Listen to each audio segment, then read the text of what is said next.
میرا یہ قدم تمام اولیاء کرام کی گردن پر ہے۔ ایک مرتبہ محلہ حلبہ میں اپنے مہمان خانے میں وعظ فرماتے ہوئے حضور سیدنا غوث اعظم پر اچانک حالت کشف طاری ہوئی۔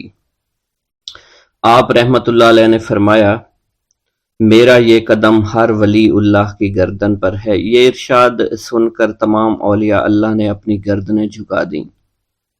صلحائے امت نے اس کی توضیح فرمائی ہے کہ آپ رحمت اللہ علیہ کے عہد مبارک اور بعد میں قیامت تک آپ کی عطا کے بغیر ولی اللہ ولایت کے درجے پر فائز نہیں ہو سکتا۔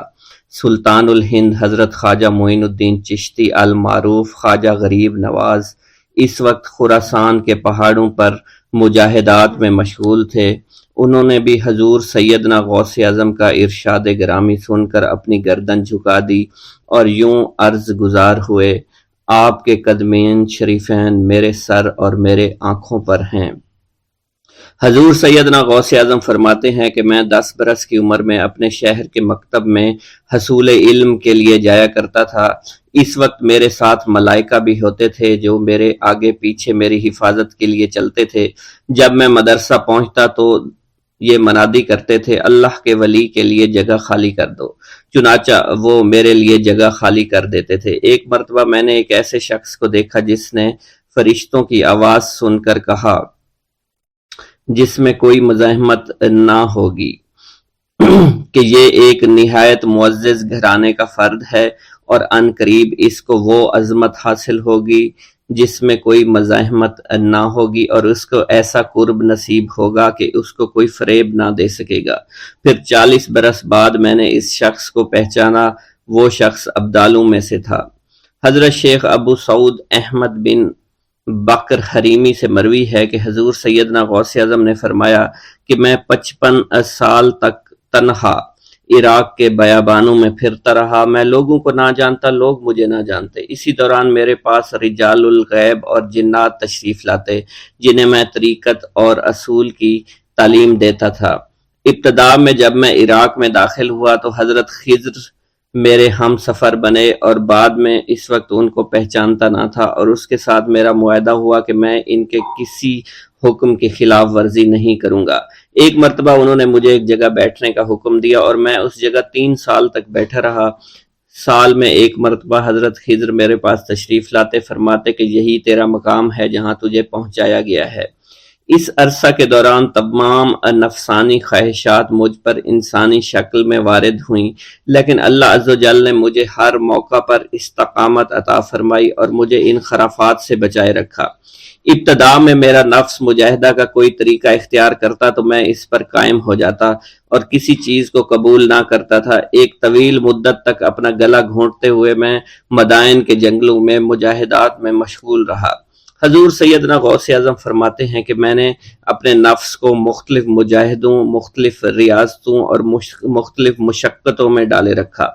1 سال تک میں گری ہوئی چیزیں اٹھا کر کھاتا رہا، دوسرے سال پانی پر گزارا کیا، اور تیسرے سال نہ میں نے کچھ کھایا، نہ پیا اور نہ ہی سویا۔ ایک مرتبہ شدید سردی کی وجہ سے میں ایوان کسریٰ کے کھنڈرات میں سویا تو رات بھر میں 40 مرتبہ طبیعت خراب ہوئی۔ حضور سیدنا غوث اعظم فرماتے ہیں، ہر سال ایک بزرگ آتے اور وہ مجھے جبہ دے کر چلے جاتے۔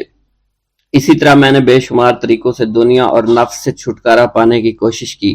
لوگ مجھے دیوانہ سمجھتے تھے۔ میں برہنہ جسم جنگلوں میں چلا جاتا اور کانٹوں پر لوٹتا شور مچاتا تھا۔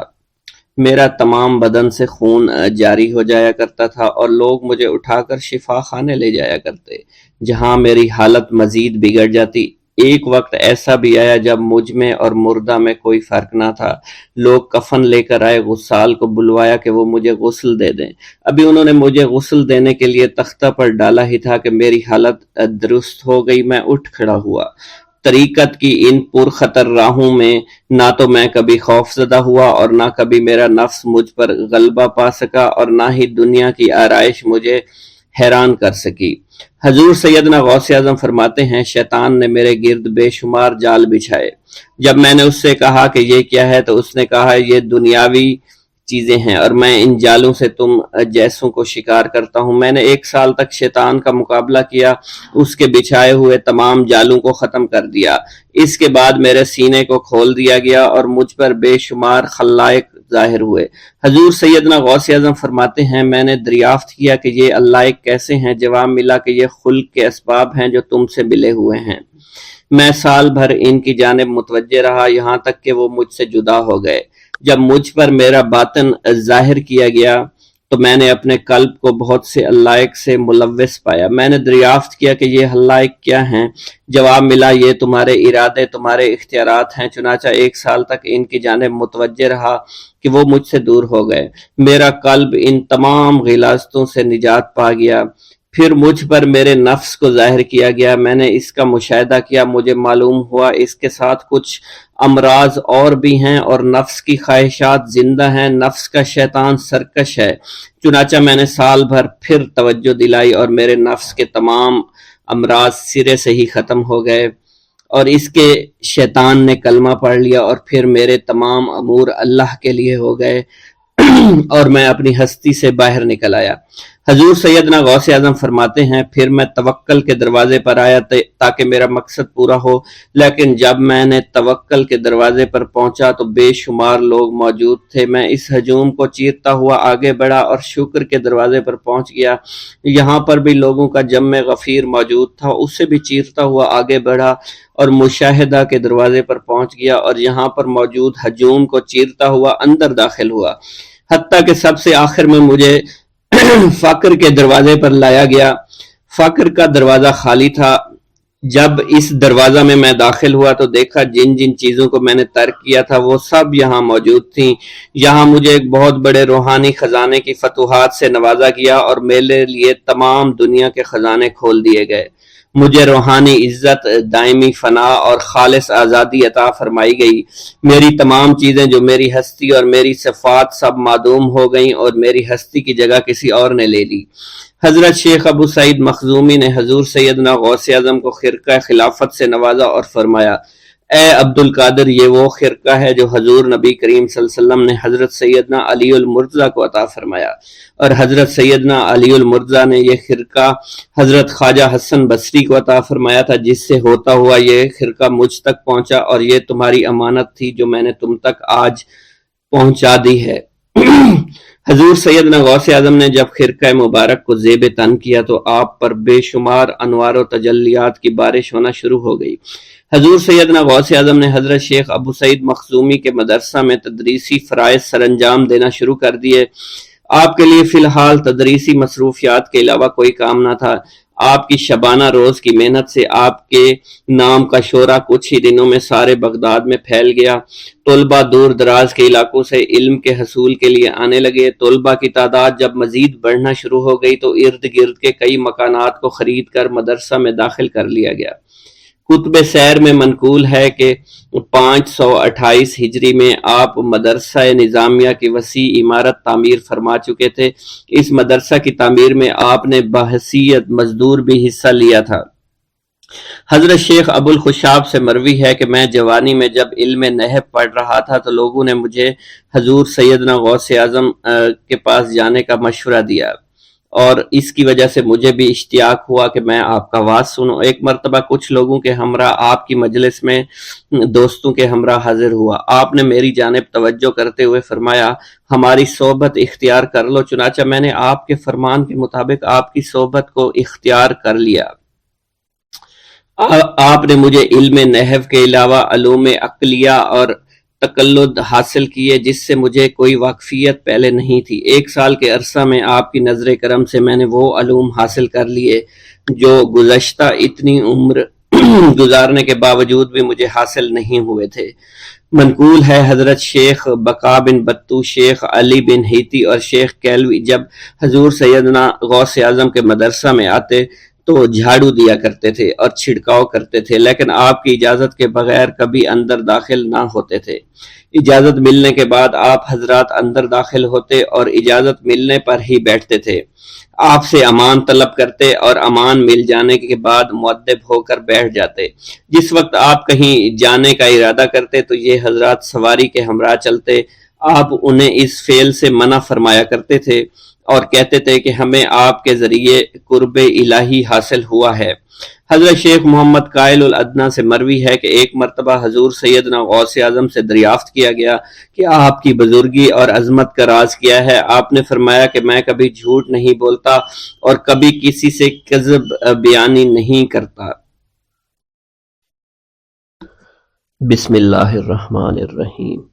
حضور سیدنا غوث العظم حضرت سیدنا عبد القادر جیلانی رحمۃ اللہ علیہ فرماتے ہیں کہ احوال کے مشاہدہ اور کشف کے وقت اولیاء اللہ پر افعال خداوندی میں سے ایسی ایسی چیزوں کا ظہور ہوتا ہے جو عقلوں کو سلب کر لیتی ہے اور عادات و رسوم کو بکھیڑ دیتی ہے۔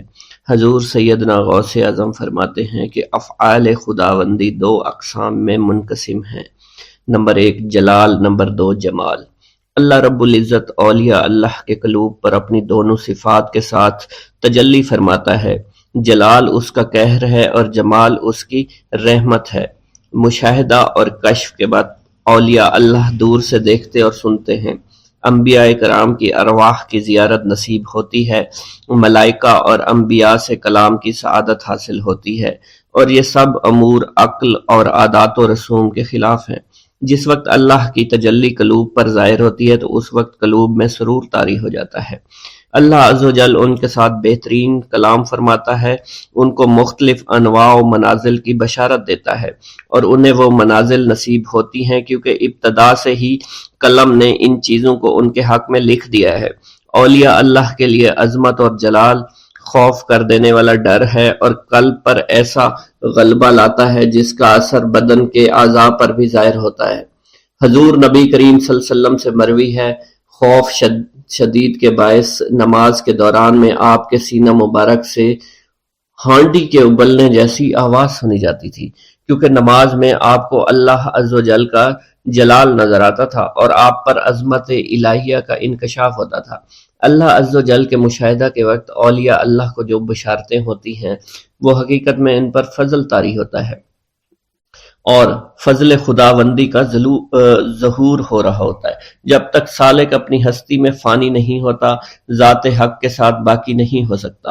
اللہ رب العزت دولت وصال حاصل ہونے سے پہلے عاشقوں کو قرب وصال کی خوشخبری اس لیے دیتے ہیں کہ شاید شوق الہی کے سبب ان کی محبت حد سے گزرے، ان کی قوتیں منقطع ہو جائیں اور وہ ہلاک ہو جائیں۔ یقین کے تین مرتبے ہیں، علم الیقین، عین الیقین، حق الیقین۔ علم الیقین کے مرتبہ پر فائز ہونے پر سالک کو اس راز کا علم ہو جاتا ہے کہ محبوب حقیقی عالم کی صورت میں جلوہ نما ہے، اور حضور نبی کریم صلی اللہ علیہ وآلہ وسلم اس شاہد لم یزلی کے لیے مرت نامہ ہے۔ پھر جب سالک ترقی کی منازل طے کرتا ہے تو وہ عین الیقین کے مرتبہ پر فائز ہو جاتا ہے، جس سے مراد یہ ہے کہ محبوب حقیقی حضور نبی کریم کی زیارت سے مشرف ہونے لگتا ہے اور اس کا یقین وحدت الوجود پر پختہ ہو جاتا ہے، اور پھر اسے بیداری میں بھی حضور نبی کریم کی حضوری کی سعادت نصیب ہوتی ہے۔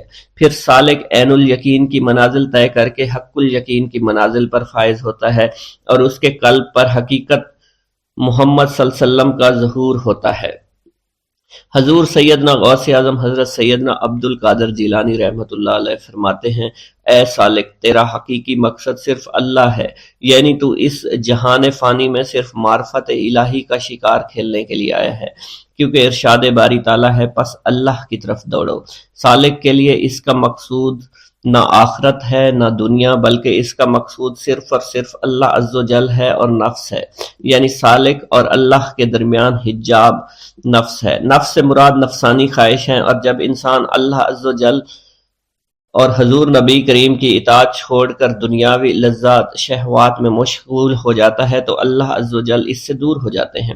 انسان دو چیزوں کا مجموعہ ہے، بدن اور روح۔ اگر نفس کو غذا دی جائے تو بدن موٹا ہو جاتا ہے اور روح لاغر ہو جاتی ہے، اگر روح کو غذا دی جائے اور نفس کے ساتھ مجاہدہ کیا جائے تو اس سے روح موٹی تازی ہو جاتی ہے اور جسم لاغر ہو جاتا ہے۔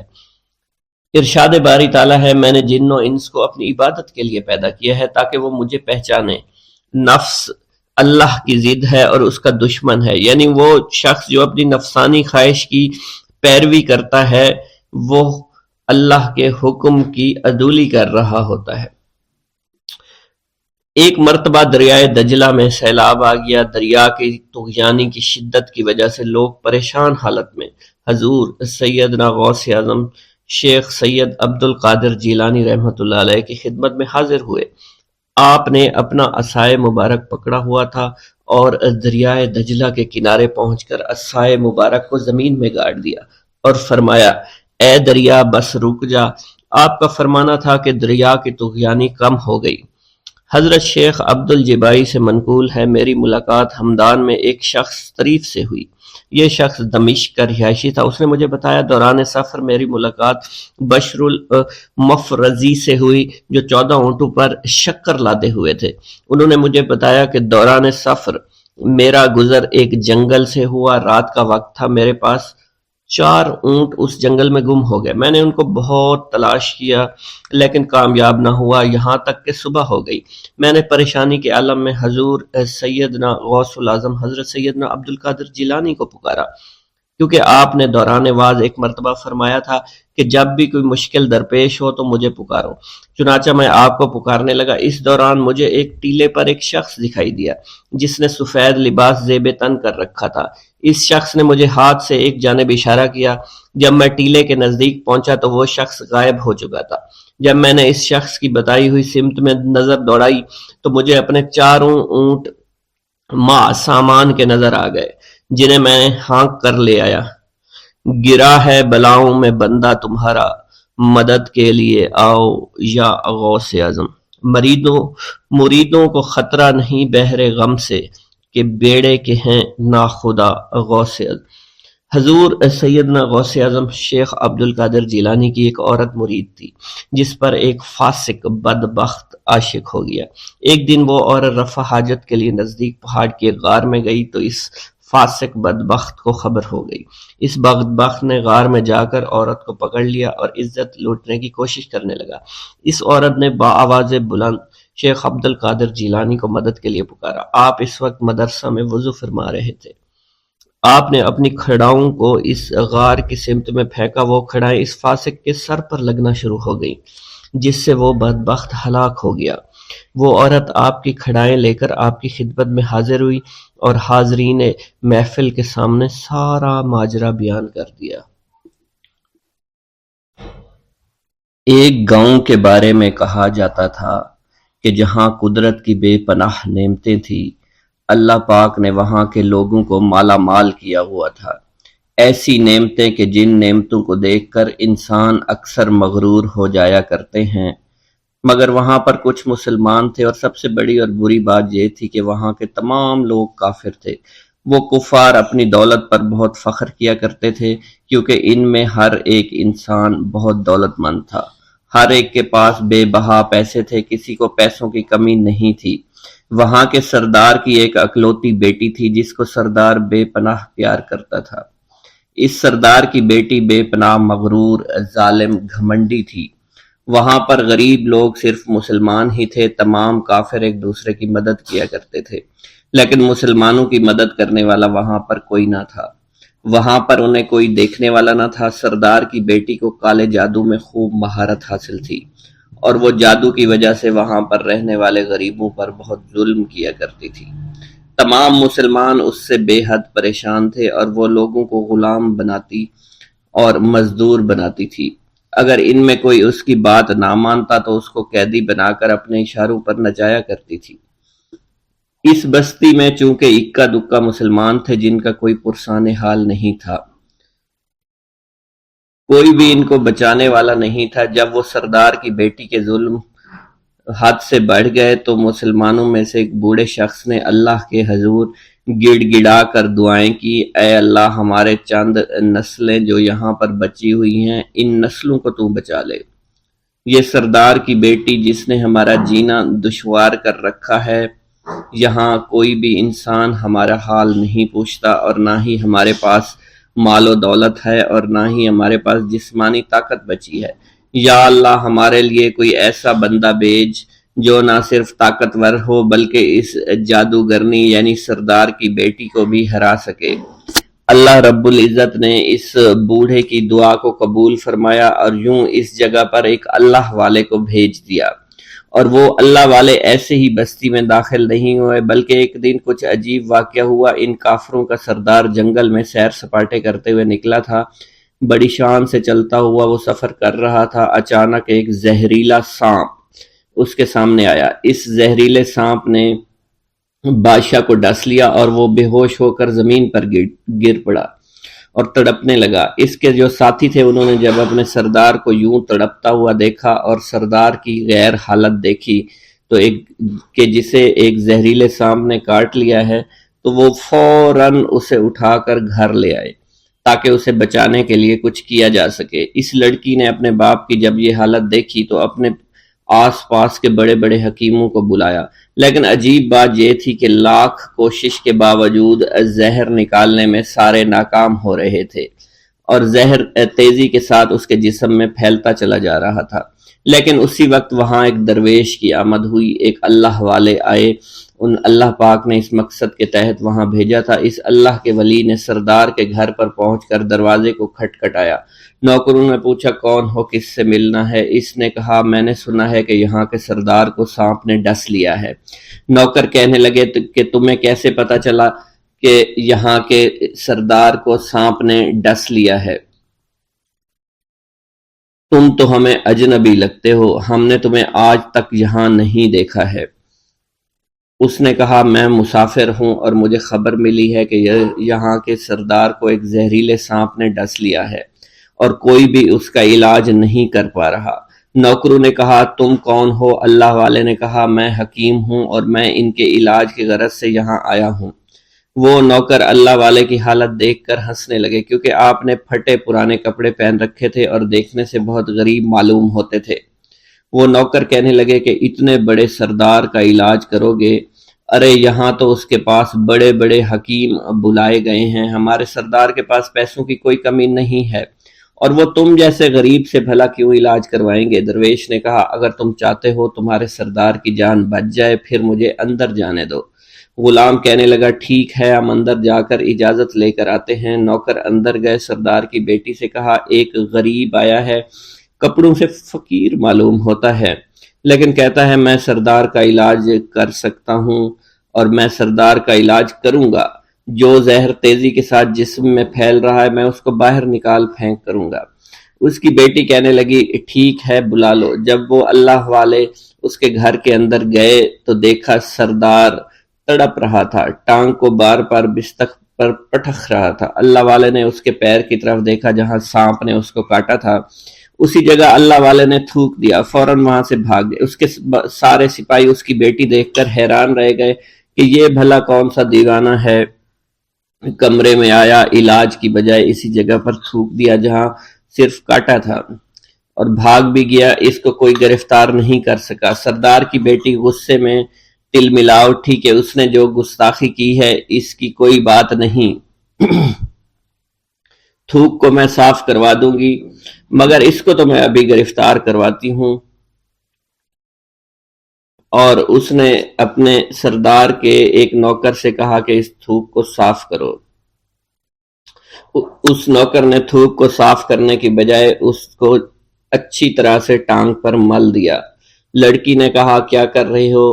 اس فقیر نے میرے باپ کی ٹانگ پر تھوک دیا، اب اس تھوک کو تم مل رہے ہو؟ حکیم نے اپنے ہاتھ کے اشارے سے سردار کے بیٹے کو روک دیا۔ جیسے اس تھوک کو سردار کی ٹانگ پر ملا گیا فوراً سارا زہر ختم ہو گیا۔ جو ٹانگ کٹنے کے قابل تھی وہ ٹانگ بالکل ٹھیک ہو چکی تھی، جو نیلی پڑ چکی تھی اب اصلی حالت میں آہستہ آہستہ واپس آ رہی تھی۔ اور جب وہ قبیلے کا سردار بالکل ٹھیک ہو گیا، ہوش میں آ گیا تو حیران رہ گیا۔ اسے بتایا کہ فقیر بابا کے تھوک کی وجہ سے آپ ٹھیک ہوئے ہیں۔ اس نے کہا وہ بزرگ تو ہمارے لیے مسیحا ہے، تم لوگوں نے انہیں جانے کیوں دیا؟ انہیں میرے پاس لے کر آؤ، انہوں نے ہم پر بہت بڑا احسان کیا ہے، ہم اس کے احسان کا بدلہ ضرور چکائیں گے۔ اس کی بیٹی جو خاموشی سے باپ کو دیکھ رہی تھی اس نے کچھ بھی نہ کہا۔ گاؤں کے سردار کے کہنے پر سارے سپاہی اللہ والے کو ڈھونڈنے کے لیے نکل گئے۔ وہ چاروں طرف پھیل گئے لیکن کہیں بھی اللہ والے کا پتہ نہیں چل رہا تھا۔ پھر جب سپاہی تلاش کرتے کرتے جنگل میں داخل ہوئے، وہاں ایک درخت کے نیچے ایک آدمی کو عبادت کرتے ہوئے دیکھا۔ وہ غور سے اس کو دیکھ رہے تھے اور کہہ رہے تھے، یہ کس طرح کی عبادت کر رہے ہیں؟ ہم لوگ تو اپنے بتوں کے آگے ہاتھ جوڑتے ہیں، یہ نہ جانے کس کو سجدہ کر رہے ہیں۔ خیر، عبادت کے فوراً بعد اللہ والے کو پکڑ لیا، گاؤں کے سردار کے سامنے پیش کیا۔ وہ کہنے لگا، آپ کون ہیں اور کہاں سے آئے ہیں؟ سب سے پہلے تو میں گستاخی کی معافی چاہتا ہوں، میرے لوگوں نے آپ کے ساتھ بڑی بدتمیزی کی، لیکن آپ کی وجہ سے آج میں زندہ ہوں۔ ہم گناہ گاروں کی وجہ سے آپ جیسے لوگوں کو بہت تکلیف ہوئی ہے، اس لیے میں معذرت چاہتا ہوں۔ آپ سے درخواست کرتا ہوں کہ آپ میری طرف سے یہ قیمتی لباس یعنی کپڑے اور عربی گھوڑا قبول کیجئے۔ اللہ والوں نے اس کی طرف مسکرا کر دیکھا اور کہا، یہ گھوڑا، یہ لباس بہت قیمتی ہے، مگر یہ لباس پہن کر اس گھوڑے کے لیے گھاس کاٹوں گا تو کیا اچھا لگوں گا؟ سردار نے کہا، فکر نہ کریں، گھوڑے کے ساتھ ساتھ ہم آپ کو نوکر بھی دیں گے۔ اللہ والے نے کہا کہ اتنی مال و دولت اور نوکروں کے ساتھ میں اکیلا رہوں گا؟ گاؤں کا سردار بولا، حضور آپ کی یہ بات سن کر میں سوچ میں گم ہو گیا ہوں، لیکن یہ میری بیٹی آپ کے سامنے حاضر ہے۔ بیٹی حیرت سے اپنے باپ کو دیکھ رہی تھی کہ میرا باپ اب کیا کہنے والا ہے۔ سردار نے کہا، میری بیٹی جسے آپ نے دیکھ لیا ہے، اس کی شادی میں آپ سے کر دوں گا، مگر ایک شرط ہے کہ آپ کو اپنے مذہب کو چھوڑنا پڑے گا۔ میرے سپاہیوں نے آپ کو عبادت کرتے ہوئے دیکھا ہے، جہاں تک ہمارے معمولات ہیں ہم بتوں کے آگے سجدہ کرتے ہیں اور ان کی عبادت کرتے ہیں، اور آپ جس کے آگے سجدہ کرتے ہیں وہ اللہ ہے، یعنی آپ مسلمان ہیں، اس لیے آپ کو اپنا مذہب چھوڑنا پڑے گا۔ کیا آپ ایسا کر سکتے ہیں؟ اللہ والے نے کہا کہ مجھے ایک بات بتائیے، آپ سب کچھ دیکھ رہے ہیں، آپ نے مجھے یہ بھی دعا دی کہ میری اولادیں ہوں اور آپ کی نسل آپ کی بیٹی سے چلے گی۔ مجھے ایک بات بتائیں، اگر ان بچوں میں سے کسی بچے کو خدا نہ خواستہ کچھ ہو گیا تو کس کو رونا پڑے گا؟ سردار نے جواب دیا، اگر خدا نہ خواستہ کچھ ایسا ہوا تو رونا مجھ کو ہی پڑے گا۔ اللہ والا نے مسکرا کر کہا، اگر یہ سارا مال لے کر مجھے رونا ہی پڑا تو آپ اپنا گھوڑا، اپنی دولت، اپنی بیٹی، ہر چیز اپنے پاس رکھ لو۔ میں خوش ہوں، میں مسلمان ہوں، میں ٹھیک ہوں۔ اگر یہ تمام چیزیں لے کر مجھے اپنا محلہ چھوڑنا پڑے تو میں اپنی جان دے کر بھی اپنے مذہب کو نہیں چھوڑوں گا۔ جس طرح آپ نے مجھے نوازا ہے، میں اسی رب کے دین کو چھوڑ کر چلا جاؤں گا۔ صرف چند پیسوں کی خاطر میں ہر دن پیسہ نہیں کر سکتا، اور اپنی درویشی میں بہت خوش ہوں۔ اللہ نے مجھے جس مقصد کے لیے بھیجا تھا وہ میرا مقصد پورا ہو جائے گا۔ گاؤں کے سردار نے پوچھا، یہ کہہ کر وہ اللہ والے جانے لگے تو سردار نے درویش کو رک جانے کا کہا اور کہنے لگے، میں نے مال دے کر تمہیں آزمایا اور تمہیں پرکھا، لیکن تم اپنے مذہب کو چھوڑنے پر راضی نہیں ہو۔ اگر تم یہی سب کرنے آئے تھے تو تمہیں اس بات کا ڈر نہیں؟ کیا تم نہیں جانتے ہم کتنے طاقتور ہیں، اور میری بیٹی اپنے عمل میں اتنی ماہر ہے کہ تمہیں یہاں کھڑے کھڑے ابھی جنگلی جانور بنا سکتی ہے۔ اللہ والے نے کہا کہ اس نے جنگلی جانور کمزور لوگوں کو بنایا ہوگا، یہ مجھے جانور بنا کر تو دکھائے۔ اس سے پہلے کہ گاؤں کا سردار اپنی بیٹی سے کچھ کہتا کہ اس پر وار کرو، اللہ والے نے جادوگرنی پر ایسی پھونک ماری کہ وہ اسی وقت ایک بہت بڑی چھپکلی بن گئی۔ وہ کچھ بھی نہیں کر پا رہی تھی، وہ چھپکلی اتنی بڑی تھی کہ وہاں پر جتنے بھی انسان کھڑے تھے ان سب میں سب سے زیادہ اونچا اس کا قد تھا۔ وہ چھپکلی اللہ والے کے پاس آئی، اپنا زہر اس پر اگلنا چاہتی تھی کہ اسی وقت اس نے اس کے منہ پر تھوک دیا۔ تھوکنے کی دیر تھی، وہ چھپکلی جلنے لگی اور جس سے گرمی کی وجہ سے اس کا چہرہ پگھل رہا تھا، اس کا چہرہ جل کر کالا ہو چکا تھا۔ وہ مرنے والی تھی کہ سردار دوڑتا ہوا قدموں میں آ کر گر پڑا اور معافی مانگنے لگا اور کہنے لگا، حضور اس گستاخی کے لیے میں معذرت خواہ ہوں، آپ مجھے معاف کر دو، میں نے سچ میں آپ کو بہت کمزور سمجھا تھا، آپ کو آپ کا مذہب سے ہٹانا چاہا تھا۔ اگر میری بیٹی ٹھیک ہو جائے تو میں سچ کہتا ہوں یہاں پر جتنے لوگ ہیں ہم پوری کی پوری بستی مسلمان ہو جائیں گے۔ اللہ والے نے کہا کہ ہم تمہیں اپنے دین میں شامل کرنے کے لیے یہ سب نہیں کر رہے، بلکہ تم لوگ مسلمان بھائیوں پر جو ظلم کرتے ہو وہ ظلم کو ختم کرنے کے لیے ہم یہاں آئے ہیں۔ ہمارے دین میں جبر اور ظلم نہیں۔ اگر تمہارے بیٹی سے انسان بن کر سدھر جاتی ہے تو اس کو اس کی اصلی حالت میں لانے کے لیے میں خود کو اللہ کی بارگاہ میں پیش کروں گا اور دعا کروں گا۔ سردار کہنے لگا کہ ہاں میری بیٹی اصلی حالت میں اگر آ جائے تو پھر ہم کسی پر ظلم و ستم نہیں کریں گے، اور میں دل سے اپنی بیٹی کے لیے معافی چاہتا ہوں۔ آج سے یہ کوئی بھی جادو ٹونا اور مسلمانوں کو تنگ نہیں کرے گی، اور نہ ہی کسی مسلمان پر یہ ظلم اور جبر کرے گی۔ بس آپ اسے دوبارہ سے انسان بنا دے۔ اللہ والا نے چھپکلی پر دوبارہ سے پھونک ماری تو پھر سے انسان بن گئی، اور اللہ والے کے قدموں سے وہ لپٹ گئی، کہنے لگی مجھے معاف کر دیجئے، مجھے معاف کر دیجئے، میں نے اپنے آپ کو بہت طاقتور سمجھا۔ اس لڑکی کا آدھا چہرہ جل چکا تھا اور کالا ہو چکا تھا۔ وہ کہنے لگی کہ آج اپنے باپ کے ساتھ میں آپ کے دست مبارک پر مسلمان ہونا چاہتی ہوں۔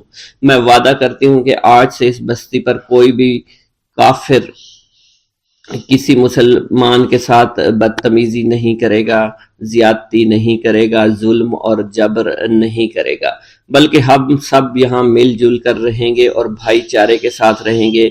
ہم سب مسلمان ہو جائیں گے، اور پھر یوں اللہ والے کے ہاتھوں پوری بستی کا سردار اور اس کی بیٹی نے اسلام قبول کر لیا، اور سردار نے اللہ والے سے اپنی بیٹی کا نکاح کر دیا، اور پھر اس بستی میں ہمیشہ کے لیے امن و امان قائم ہو گیا۔ خطبہ کا آغاز حمد و ثنا سے کیا کرتے تھے۔ حضور سیدنا غوث اعظم کے صاحبزادے حضرت شیخ سید عبد الرحمن فرماتے ہیں کہ والد بزرگوار اپنے وعظ کے دوران الحمدللہ رب العالمین کہہ کر خاموش ہو جاتے اور دوبارہ کہہ کر سکوت فرماتے تھے، اور تیسری مرتبہ کہنے کے بعد کچھ دیر توقف فرماتے، اور آپ کی محفل میں تمام اولیاء حاضر و ناظر اور خاموش ہو جایا کرتے تھے۔ پھر آپ کی محفل میں اولیاء ملائکہ ایک کثیر تعداد میں آ جاتے جو محفل کے بعد نظر نہیں آیا کرتے تھے۔ آپ اپنے خطاب کو یوں شروع فرماتے: تمام تعریفیں اللہ کے لیے ہیں، اس کی مخلوق کی تعداد اس کے عرش کے وزن کے مطابق، اور بے حد تعریفیں جس سے اس کی ذات راضی ہو جائے، اس کے کلمات کی روشنی کے مطابق، اس کے علم کے مطابق، اس کی مرضی اور منشا کے مطابق، اور اس کی مخلوق کے مطابق جسے اس نے پیدا کیا۔ وہی عالم الغیب ہے، رحمان و رحیم ہے۔ میں گواہی دیتا ہوں اس کے سوا کوئی عبادت کے لائق ہی نہیں ہے، اور تمام کائنات اس کی تخلیق ہیں۔ تمام تعریفیں اسی کے لیے ہیں۔ وہ زندہ ہے، ہمیشہ زندہ رہے گا۔ اسے موت نہیں آتی بلکہ وہ مارتا ہے۔ تمام بھلائیاں اسی کے لیے ہیں، اور واحد ہے، یکتا ہے، کوئی شریک نہیں ہے، کوئی وزیر نہیں ہے۔ اس نے نہ کسی کو جنا ہے اور نہ ہی اسے کسی نے جنا ہے۔ وہ بلند و بالا ہے، اس جیسا کوئی نہیں۔ میں اس کی گواہی دیتا ہوں حضور نبی کریم صلی اللہ علیہ وآلہ وسلم اللہ کے رسول، اللہ کے پیغمبر ہیں۔ وہ تمام مخلوقات سے افضل ہیں۔ اللہ عز و جل نے ان کی ہدایت دے کر ان کو بھیجا تاکہ وہ دین اسلام کو تمام ادیان پر بلند کریں، خواہ مشرکین اس کو برا سمجھیں۔ اللہ راضی ہو خلیفہ اول حضرت سیدنا ابو بکر صدیق سے، جن کی تائید حق کے ساتھ تھی، جن کو حضور نبی کریم نے عقیق کا لقب دیا، جو پاک تھے، پاکیزہ نسل سے تعلق رکھتے تھے، جنہوں نے ہر موقع پر حضور نبی کریم صلی اللہ علیہ وسلم کی حمایت کی اور ان کی تصدیق فرمائی، اور اب بھی نبی کریم کے ہمراہ ابدی آرام فرما رہے ہیں۔ اللہ راضی ہو خلیفہ دوم حضرت سیدنا عمر فاروق رضی اللہ تعالی عنہ سے، جنہوں نے عمل کثیر کیے، جنہوں نے حق کو بلند کیا، جنہوں نے فیصلے کے لیے جن کو منتخب کیا گیا، جنہوں نے ہمیشہ حق بات کا ساتھ دیا، اور وہ بھی حضور نبی کریم صلی اللہ علیہ وسلم کے ہمراہ ابدی آرام گاہ میں آج بھی موجود ہیں۔ اللہ راضی ہو خلیفہ سوم حضرت سیدنا عثمان غنی رضی اللہ تعالی عنہ سے، جنہوں نے اپنے مال سے مسلمانوں کی امداد کی، قرآن مجید کی ترتیب و اشاعت احسن طریقے سے فرمائی، جنہوں نے امامت اور قرت سے محراب کو، منبر کو مزین کیا، اور جو افضل الشہداء ہیں اور فرشتے بھی ان سے حیا کرتے ہیں۔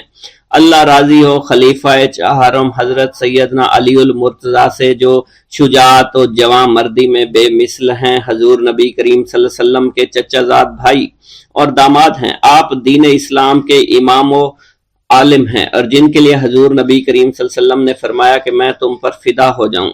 اللہ راضی ہو حسنین کریمین حضرت سیدنا امام حسن امام حسین سے، جن کی نیکیاں تا حشر قائم رہنے والی ہیں اور جن کے مراتب بے مثل ہیں۔ اللہ نے ان کے قلوب کو نیکیوں کی جانب مائل کیا۔ اے اللہ تو ہمارے رازوں اور اور دلی کیفیات سے واقف ہے، ہمیں ہر عمل کرنے اور برائی سے بچنے کی توفیق عطا فرما اور ہمیں گناہوں کی لذت سے بچا، ہمیں اپنے ما سوا سے محفوظ رکھ اور اپنی مشغولیت عطا فرما۔ بے شک اللہ کے سوا کوئی عبادت کے لائق نہیں، جو چاہتا ہے وہی ہوتا ہے اور وہی قوی اور وہی عظیم ہے۔ اے اللہ ہمیں غفلت سے بچا اور ہمارے اوپر وہ بوجھ نہ ڈال جو تو نے پہلی امتوں پر ڈالا۔ اے ہمارے رب العالمین ہمیں معاف فرما اور ہماری مغفرت عطا فرما، کیونکہ تو ہی ہمارا رب ہے، تو ہی ہمارا مولا ہے، آمین۔ حضرت شیخ عبداللہ جبائی کا قول ہے کہ حضور سیدنا غوث اعظم رحمت اللہ علیہ نے مجھ سے ارشاد فرمایا کہ میرے نزدیک کھانا کھلانا اور حسن اخلاق افضل اور اعلیٰ ہیں۔ آپ کے پاس کبھی پیسہ نہیں ٹھہرا کرتا تھا، اگر صبح کے وقت آپ کے پاس 1000 دینار آ جاتے تو شام تک وہ غریبوں اور محتاجوں میں تقسیم ہو جایا کرتے تھے۔ حضور سیدنا غوث اعظم کی پرورش نہایت ہی بابرکت ماحول میں ہوئی۔ آپ نے ابتدا میں گوشہ نشینی اختیار کی اور خود کو دنیاوی غلاظتوں سے پاک رکھا۔ آپ نے 51 برس کی عمر میں شادی کی۔ جب آپ سے اس بارے میں دریافت کیا گیا تو آپ نے فرمایا، جب مجھے حضور نبی کریم صلی اللہ علیہ وسلم نے نکاح کی اجازت دی تو میں نے نکاح کر لیا۔ حضور سیدنا غوث اعظم نے اپنی ذات کو اللہ عز و جل کی خوشنودی کے لیے وقف کر رکھا تھا۔ آپ کی راتیں جاگ کر گزرا کرتی تھی اور ساری رات آپ مراقبہ اور مشاہدہ میں گم ہوا کرتے تھے۔ آپ کی عادت مبارکہ تھی کہ آپ سجدہ کو دراز کیا کرتے تھے اور بیٹھ کر مراقبہ فرمایا کرتے تھے۔ اسی دوران آپ کا جسم مبارک نورانی شعاؤں کے زیر اثر ہوتا اور کئی مرتبہ آپ نورانی شعاؤں میں غائب ہو جایا کرتے تھے۔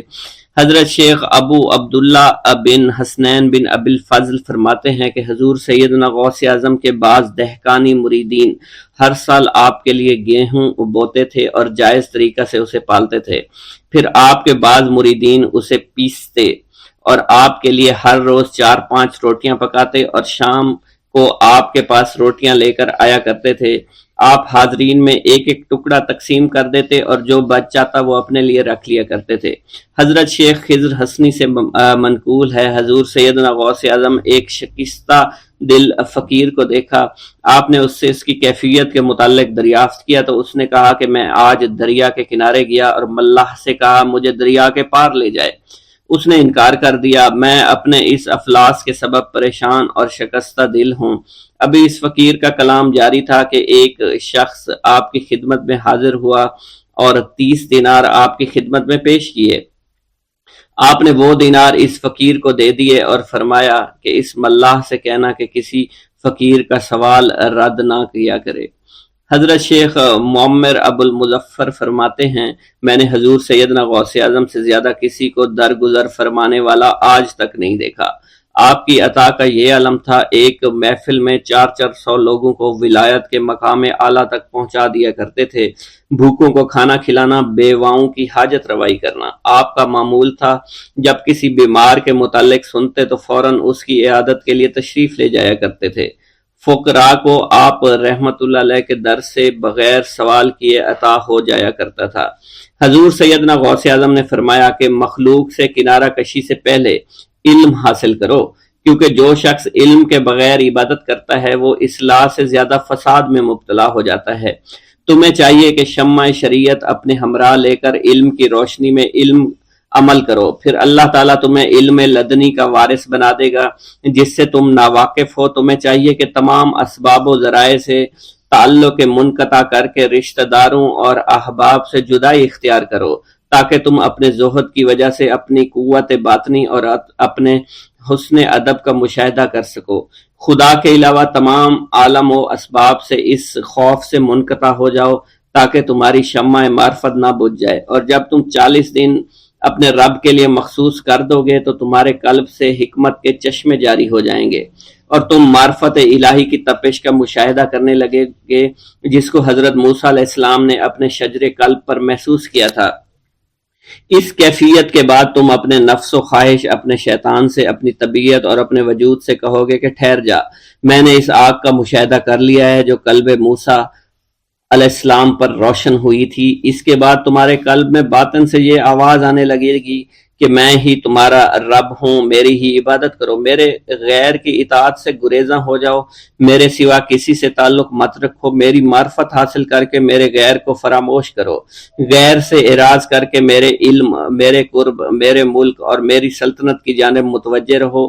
جب تمہیں بقا الہی حاصل ہو جائے تو تمہاری زبان پر اندہ جاری ہو جائے گا اور تمام حجابات رفع ہو کر قلب سے کدورت زائل ہو جائے گی اور نفس کو مکمل سکون حاصل ہو جائے گا۔ پھر جب اس کے الطاف غالب ہو جائیں گے تو تمہیں خطاب کیا جائے گا، اے قلب، فرعون نفس کی طرف توجہ کر اور اس کو راہ ہدایت پر چلاتا ہوا میری جانب آ لے اور اس سے کہہ دے کہ میرا ہی اتباع کریں، پھر انہیں رشد کے راستے پر ہدایت کر کے اس سے تعلق قائم کر اور اس کے بعد پھر قطع تعلق کر کے دوبارہ استوار کر لے اور اسی طرح سے کرتا رہے۔ حضرت شیخ و معمر سے منقول ہے، فرماتے ہیں ایک مرتبہ میں حضور سیدنا غوث اعظم شیخ عبد القادر جیلانی رحمۃ اللہ علیہ کی خدمت میں حاضر تھا۔ آپ بیٹھے کچھ لکھ رہے تھے، اسی دوران چھت سے 3 مرتبہ مٹی گری، چوتھی مرتبہ ایسا ہوا آپ نے جلال میں آ کر اس جگہ دیکھا جہاں سے مٹی گر رہی تھی، اسی دوران ایک چوہا اس جگہ سے نیچے گرا اور مر گیا، یہ چوہا ہی وہاں سے مٹی کھود رہا تھا۔ حضرت شیخ عمر بن مسعود بزاز فرماتے ہیں حضور سیدنا غوث اعظم وضو فرما رہے تھے، اسی دوران ایک چڑیا نے آپ کی قمیض پر بیٹ کر دی، آپ نے جلالی نظروں سے چڑیا کو دیکھا، وہ چڑیا اسی وقت نیچے گری مر گئی۔ آپ نے وضو سے فارغ ہونے کے بعد قمیض کے اس حصے کو دھویا اور پھر اپنی قمیض مبارک اتار کر مجھے دی اور فرمایا اس کو فروخت کر کے اس کی رقم کو خیرات کر دو، یہ اس کا بدلہ ہے۔ حضور سیدنا غوث اعظم کے زمانہ میں بہت ہی گناہگار شخص تھا، اس کے دل میں آپ سے بے پناہ محبت تھی۔ جب اس کے مرنے کے بعد دفن کیا گیا تو قبر میں منکر نکیر نے سوالات کیے تو اس نے سوال کے جواب میں عبد القادر جواب دیا۔ منکر نکیر نے اللہ کی بارگاہ میں اس کے جواب کو پیش کیا، حکم ہوا اگرچہ یہ بندہ فاسقوں میں سے ہے لیکن یہ میرے محبوب سید عبد القادر جو کہ صادقین میں سے ہیں ان سے محبت رکھتا ہے۔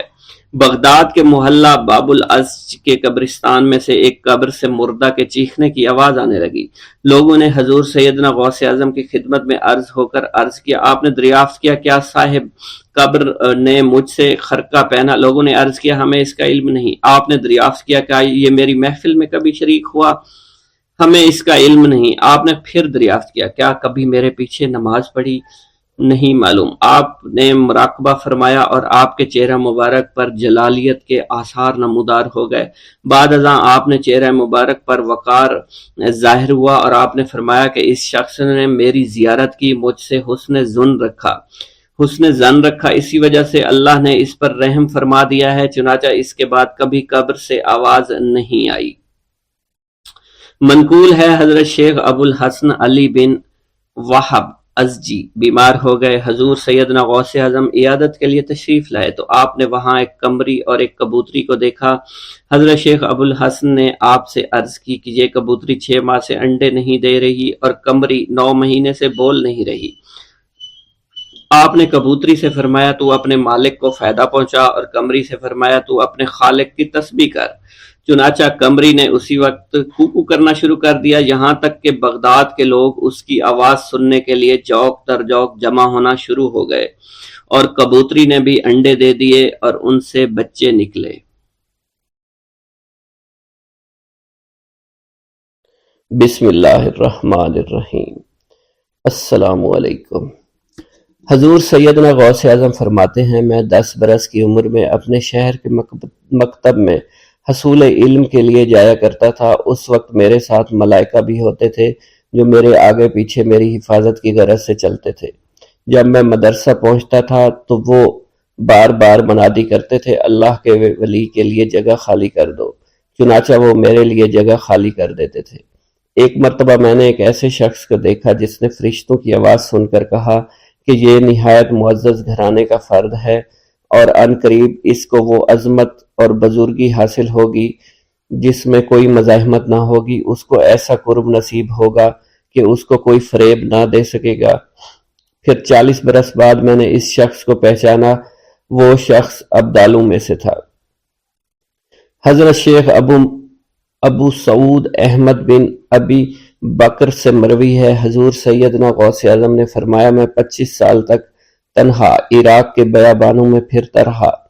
میں لوگوں کو نہ جانتا تھا، لوگ مجھے نہیں جانتے تھے۔ اسی دوران میرے پاس رجال الغیب اور جنات تشریف لائے، جنہیں میں طریقت اور رسول اللہ کی تعلیم دیا کرتا تھا۔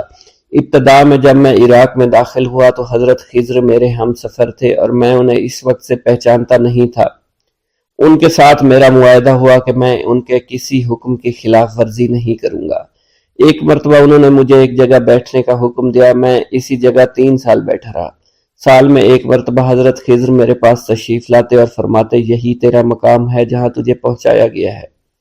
اس عرصہ کے دوران تمام نفسانی خواہشات مجھ پر انسانی شکل میں وارد ہوئیں، لیکن اللہ نے مجھے ہر موقع پر استقامت عطا فرمائی اور مجھے ان خرافات سے بچائے رکھا۔ ابتدا میں میرا نفس مجاہدہ کا کوئی طریقہ اختیار کرتا تو میں اس پر قائم ہو جایا کرتا تھا اور کسی چیز کو قبول نہیں کرتا تھا۔ ایک طویل مدت تک اپنا گلا گھونٹتے ہوئے میں نے مدائن کے جنگلوں میں مجاہدات میں مشغول رہا۔ حضور سیدنا غوث اعظم فرماتے ہیں، میں نے اپنے نفس کو مختلف مجاہدوں اور ریاستوں اور مشقتوں میں ڈالے رکھا۔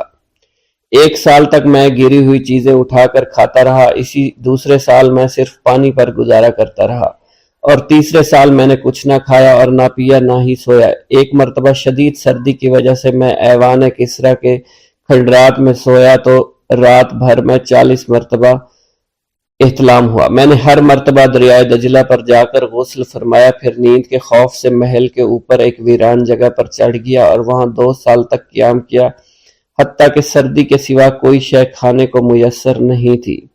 حضور سیدنا غوث اعظم فرماتے ہیں، ہر سال ایک بزرگ آتے اور وہ مجھے اونی جبہ دے کر چلے جاتے۔ اسی طرح میں نے بے شمار طریقوں سے دنیا اور نفس سے چھٹکارا حاصل کرنے کی کوشش کی۔ لوگ مجھے دیوانہ سمجھتے تھے، میں برہنہ جسم جنگلوں میں چلا جاتا، کانٹوں پر لوٹا شور مچایا کرتا، میرے تمام بدن سے خون جاری ہو جایا کرتا۔ لوگ مجھے اٹھا کر شفا خانے لے جایا کرتے جہاں میری حالت مزید بگڑ جایا کرتی۔ ایک وقت ایسا آیا جب مجھ میں اور مردہ میں کوئی فرق نہ تھا۔ لوگ کفن لے آئے اور غسال کو بلوایا کہ وہ مجھے غسل دے۔ ابھی انہوں نے مجھے غسل دینے کے لیے ایک تختہ پر لٹایا، میری حالت درست ہو گئی، میں اٹھ کھڑا ہوا۔ طریقت کی ان پرخطر راہوں میں نہ تو میں کبھی خوف زدہ ہوا، نہ کبھی میرا نفس مجھ پر غالب پا سکا اور نہ ہی دنیا کی آسائش مجھے حیران کر سکی۔ حضور سید غوث اعظم فرماتے ہیں، شیطان نے میرے گرد بے شمار جال بچھائے۔ جب میں نے ان سے کہا یہ کیا ہے، اس نے کہا یہ دنیاوی آلائشیں ہیں اور میں ان جالوں میں سے تم لوگوں کا شکار کیا کرتا ہوں۔ میں نے 1 سال تک شیطان کا مقابلہ کیا، اس کے بچھائے ہوئے تمام جالوں کو ختم کیا۔ اس کے بعد میرے سینے کو کھول دیا گیا اور مجھ پر بے شمار خلائق ظاہر ہوئے۔ حضور سیدنا غوث اعظم فرماتے ہیں، میں نے دریافت کیا کہ یہ اللہ کیسے ہے؟ جواب ملا، یہ خلق کے اسباب ہیں جو تم سے ملے ہوئے ہیں۔ میں سال بھر ان کی جانب متوجہ رہا، یہاں تک کہ وہ مجھ سے جدا ہو گئے۔ جب مجھ پر باطن ظاہر ہوا تو میں اپنے قلب کو بہت سے علائق سے ملوث پایا۔ میں نے دریافت کیا یہ علائق کیا ہیں؟ جواب ملا، یہ تمہارے ارادے، تمہارے اختیارات ہیں۔ چنانچہ 1 سال تک ان کی جانب متوجہ رہا، یہاں تک کہ وہ سب علائق مجھ سے دور ہو گئے اور میرا قلب ان غلاظتوں سے نجات پا گیا۔ حضور سیدنا غوث اعظم فرماتے ہیں، پھر میں نے توکل کے دروازے پر آیا، میرا مقصد پورا ہو، لیکن جب میں توکل کے دروازے پر پہنچا بے شمار لوگ وہاں موجود تھے۔ میں ہجوم کو چیرتا بڑھا اور شکر کے دروازے پر پہنچ گیا، یہاں بھی لوگوں کا جمع غفیر موجود تھا، اسے بھی چیرتا آگے بڑھا اور مشاہدہ کے دروازے پر پہنچ گیا، یہاں پر موجود ہجوم کو بھی چیرتا ہوا اندر داخل ہوا، حتیٰ کہ سب سے آخر میں مجھے فقر کے دروازے پر لا دیا گیا۔ فقر کا دروازہ خالی تھا۔ جب میں اس دروازے میں داخل ہوا تو دیکھا جن جن چیزوں کو میں نے ترک کیا تھا وہ سب یہاں موجود تھی۔ یہاں مجھے ایک بہت بڑے روحانی خزانے کی فتوحات سے نوازا گیا۔ میرے لیے تمام دنیا کے خزانے کھول دیے گئے، مجھے روحانی عزت، دائمی غنا اور خالص آزادی عطا فرمائی گئی۔ میری تمام چیزیں جو میری ہستی اور میری صفات سب معدوم ہو گئی تھی، وہ میری ہستی کی جگہ کسی اور نے لے لی تھی۔ حضرت شیخ ابو سعید مخزومی نے حضور سیدنا غوث اعظم کو خرقہ خلافت سے نوازا اور فرمایا: اے عبد القادر، یہ وہ خرقہ ہے جو حضور نبی کریم صلی اللہ علیہ وسلم نے سیدنا علی المرتضیٰ کو عطا فرمایا۔ سیدنا علی المرتضیٰ نے یہ خرقہ خواجہ حسن بصری کو عطا فرمایا، جس سے ہوتا ہوا یہ مجھ تک پہنچا، اور یہ تمہاری امانت تھی جو میں نے تم تک پہنچا دی۔ حضور سیدنا غوث اعظم نے جب خرقہ مبارک کو زیب تن کیا تو آپ پر بے شمار انوار و تجلیات کی بارش ہونا شروع ہو گئی۔